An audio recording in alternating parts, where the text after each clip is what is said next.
Les agents pastoraux du diocèse du Djougou avec leur père évêque, ils étaient tous réunis pour la clôture de la journée pastorale diocésaine ce mercredi 25 septembre 2024 au centre Saint-Ambroise du diocèse.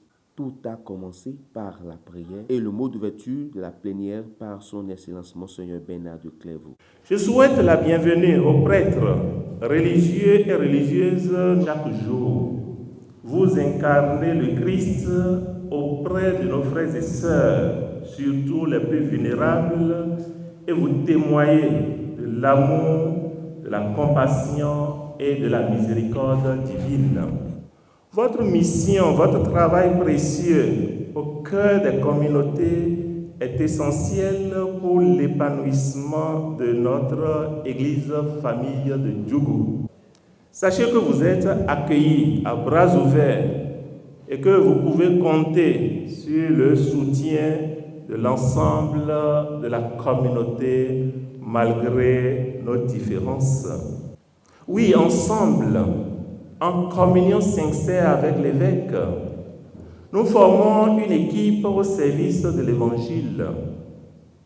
Nous ne fonctionnons pas dans un rapport employeur-employé.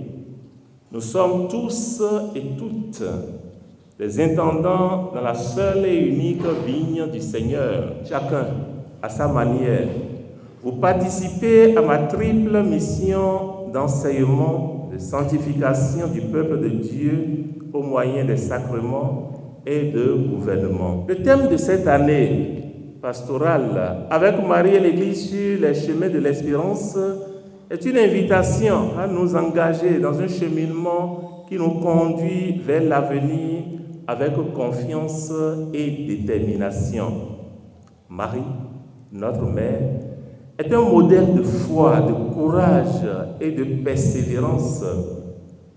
Elle nous accompagne sur le chemin de la vie, nous encourage à surmonter les obstacles et nous soutient dans nos épreuves. L'Église, le corps mystique du Christ, est notre famille spirituelle, le lieu où nous trouvons la force et le soutien pour témoigner de l'amour de Dieu au monde. Soyez des évangélisateurs à travers votre témoignage de vie, vos œuvres, vos projets, vos diverses activités et votre participation à la mission de l'évêque. Avec Marie et l'Église, marchons sur les chemins de l'espérance. Sur les chemins de l'espérance. Marie et l'Église sont deux figures qui s'imbriquent l'une dans l'autre et qui s'abîment toutes deux dans l'espérance. Marie, notre mère, l'Église, notre mère, et toutes deux nous montrent le chemin de l'espérance. Le monde fait de l'Église une réalité très concrète qui change au cours du temps car le monde change. L'Église d'aujourd'hui n'a plus grand-chose à voir avec l'Église du IVe siècle ou du XIe siècle ou du XIXe siècle. Et donc, sûrement, son lien avec Marie n'est pas tout à fait le même à chacune des époques. Et si Marie est de façon universelle un modèle pour l'Église, sans doute, l'Église ne s'inspire pas toujours de ce modèle de la même manière.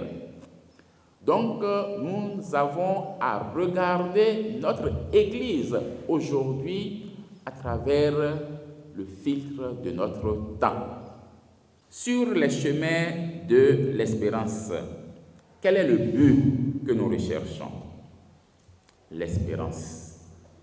Et quel est le contenu de l'espérance dont nous parlons? Le moyen pour atteindre ce but, c'est justement le chemin que nous aurons à parcourir. Et ce chemin, nous l'avons vu à travers la méditation sur l'Église et sur Marie, et puis sur Marie comme modèle de l'Église. Maintenant, contemplons d'un peu plus près ce que contient l'espérance. La journée était bien enrichie par un carrefour sur le thème une nouvelle orientation sur la catéchèse et pour bien finir la journée, la messe reçue a été célébrée par Monseigneur pour lancer la nouvelle année pastorale et l'ouverture des 80 ans de la cathédrale. Une partie des pères évêques de la conférence épiscopale était à cette messe. Bonne année pastorale à chacun et à tous.